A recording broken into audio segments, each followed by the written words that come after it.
निज पॉकेटरे एही जिनिस रखी दियंतु 2 मिनिट्रे से नारी तुम पाखक आसीब जहाँ चाहिए ताहा करिब। हाँ फ्रेंड्स, जदि आपण सुंदरी झियो बा सुंदरी विवाहिता नारी को मने मने भल पाउचंती ताड़को आकर्षित हेउचंती किंतु जेते चेष्टा कले मध्य ताकू पटेई पारुनांती ताकू निजर मन कथा कहिबाकू डरुचंती आउ आपण चाहुचंती कि से झियो बा विवाहिता नारी निजे आसी आपण को भल पाउची बोली कहू आपणकर सबु इच्छा पूरण करू। तेबे आजिर एही वशीकरण भिडियोटी आपणकर इच्छा को पूरण करिब।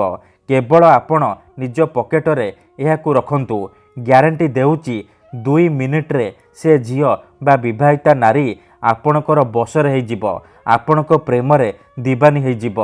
एही वशीकरण साहाय्य हजार हजार लोक माने लाभवान होइचंती। निज पसंदर सुंदरी झियो बा सुंदरी भाउज को मुहूर्तक भितरे पटेई पारिछंती।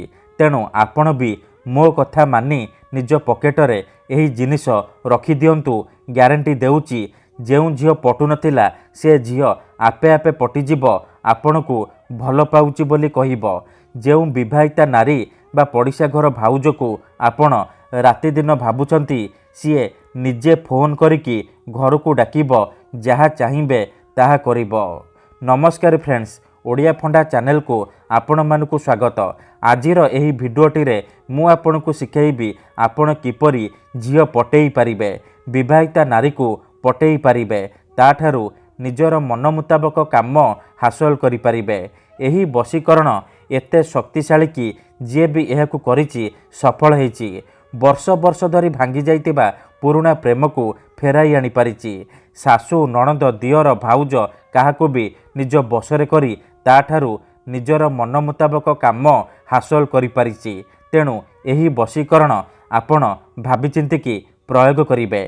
मनरे कोनोसी खराब उद्देश्य किंबा कोनोसी खराब काम पई आपण एही वशीकरण प्रयोग करिबेनी, काहेकि ना एहार कोनोसी प्रकार काट नाही। मात्र थरे जेउ झियो बा विवाहिता नारी उपरे एही वशीकरण गोटिए थर प्रयोग करिदेबे सीए सेही समय ठारू आपणक आड़कू आकर्षित हेबाकू लागिब, पागेली परी आपणकू भल पाइबाकू लागिब। आपणकू न देखी गोटे मुहूर्त भी रही पारिबनी। केवल आपणकू निज पॉकेटरे एही जिनिस रखिबार अछि, तापर देखिबे चमत्कार। केते थर एमिति हेइथाय कि आपण जेउ झियो को भल पाउचंती सी आपण को भल पाएनी, अन्य काहाकू भल पाए। आउ आपण ता पछरे गोड़े गोड़े निजर सबु समय सारी दियंती किंतु से झियो को पटेई पारंतिनी। जदि आपण भी एही परी परिस्थिति रे पड़िचंती जेते चेष्टा कले मध्य से झियो को पटेई पारुनांती, तेबे मो कथा मानी निज पॉकेटरे एहाकू रखंतु। ग्यारंटी देउची से झियो निजे आसी आपणक सहित कथा हब, आपण को भल पाउची बोली कहिब। आपणक प्रेमरे एमिति दीवानी हेजिब कि आपण को छाड़ी गोटे मुहूर्त भी रही पारिबनी। एही वशीकरण साहाय्य आपण पड़िशा घर सुंदरी भाउज को निज प्रेमरे दीवानी करि पारिबे, ताठारु निजर मन मुताबक काम हासिल करि पारिबे। तेबे एही वशीकरण आपण किपरि करिबे, केमिति करिबे, एहार प्रयोग विधि कौन मु आपण को सिखेइबी। संपूर्ण प्रयोग विधि ठीक भाव शिखेइबी। जानिबा पई मोर आपण मानकु अनुरोध कि आपण भिडियोटी को मूलरु शेष पर्यंत पूरा ध्यान सहित देखिबे, तेबे जाय कि आपण संपूर्ण प्रयोग विधि जानि पारिबे। अधारु छाड़िकी पळैले किंबा काटी काटी देखिले आपण किछि भी बुझी पारिबेनी।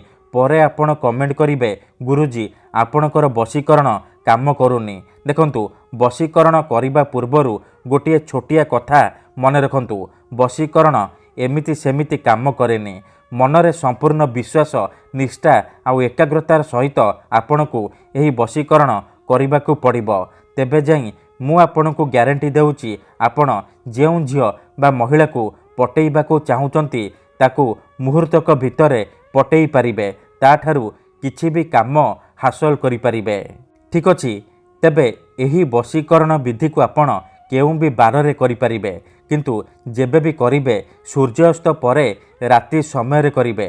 ठीक अछि, एही वशीकरण करिबा पई आपणकू किछि सामग्री दरकार, जेमिति कि खंडिए कला कपड़ा 5टी କଳା ଗୋଲମରିଚ, ଖଣ୍ଡେ ସାଧା କାଗଜ ଆଉ କଳା ରଙ୍ଗର କଲମ ଏତିକି ଜିନିଷ ଆଣିସାରିବା ପରେ କ'ଣ କରିବେ, ନିଜ ଘରେ କୌଣସି ଏକ ଜାଗାରେ ଚୁପଚାପ ବସି ପଡ଼ିବେ, ଯେଉଁଠାରେ ଆପଣଙ୍କୁ କେହି ଦେଖିବେନି କିମ୍ବା ଡାକିବେନି। ତାପରେ ଆପଣ କ'ଣ କରିବେ, ଯେଉଁ କଳା କପଡ଼ା ଆଣିଛନ୍ତି ସେ କଳା କପଡ଼ାକୁ ନିଜର ସାମ୍ନାରେ ରଖିବେ। ତାପରେ ଯେଉଁ 5ଟି କଳା ଗୋଲମରିଚ ଆଣିଛନ୍ତି ସେ 5ଟି କଳା ଗୋଲମରିଚକୁ ଡାହାଣ ହାତରେ ମୁଠେଇକି ଧରିବେ ଆଉ ଆଖି ବନ୍ଦ କରିକି ସେଇ ଝିଅ ବା ନାରୀକୁ ମନେ ମନେ ଭାବିବେ, ତାର ମୁହଁକୁ ନିଜ ମନରେ ଭାବିବେ। ତାପରେ 5 ଥର ସେଇ ଝିଅ ବା ନାରୀର ନାମ କହିବେ। ତାପରେ ମୁଠା ଖୋଲିବେ ଆଉ ସେ ମରିଚରେ ଗୋଟିଏ ଥର ଫୁଙ୍କିଦେବେ। ଏତିକି କରିସାରିବା ପରେ ସେ 5ଟି ମରିଚକୁ କଳା କପଡ଼ା ଉପରେ ରଖିଦେବେ।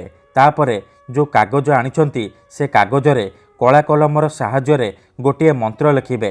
ମନ୍ତ୍ରଟି ଏହିପରି, ଓମ୍ କାମିଚ୍ଛାମୟୀ ଆମୁକଂ ସର୍ବମୋହି କରତି କରତି। ଆମୁକଂ ଜାଗାରେ ଆପଣ ସେଇ ଝିଅ ବା ସ୍ତ୍ରୀର ନାମ ଲେଖିବେ ଯାହାକୁ ଆପଣ ନିଜ ବଶରେ କରିବାକୁ ଚାହୁଁଛନ୍ତି। କାଗଜରେ ମନ୍ତ୍ର ଲେଖିସାରିବା ପରେ ସେ କାଗଜକୁ ସେ କଳା କପଡ଼ା ଉପରେ ରଖିଦେବେ। ଏତିକି କରିସାରିବା ପରେ ସେ କଳା କପଡ଼ାକୁ 3ଟି ଗଣ୍ଠି ପକେଇକି ବାନ୍ଧିଦେବେ। ସିଏ ଯେଉଁ ପୁଟୁଳିଟି ହେଇଯିବ ସେ ପୁଟୁଳିକୁ ଆପଣ 3 ଘଣ୍ଟା ପାଇଁ ନିଜ ପାଖରେ ରଖିବେ, ନିଜ ପକେଟରେ ରଖିବେ।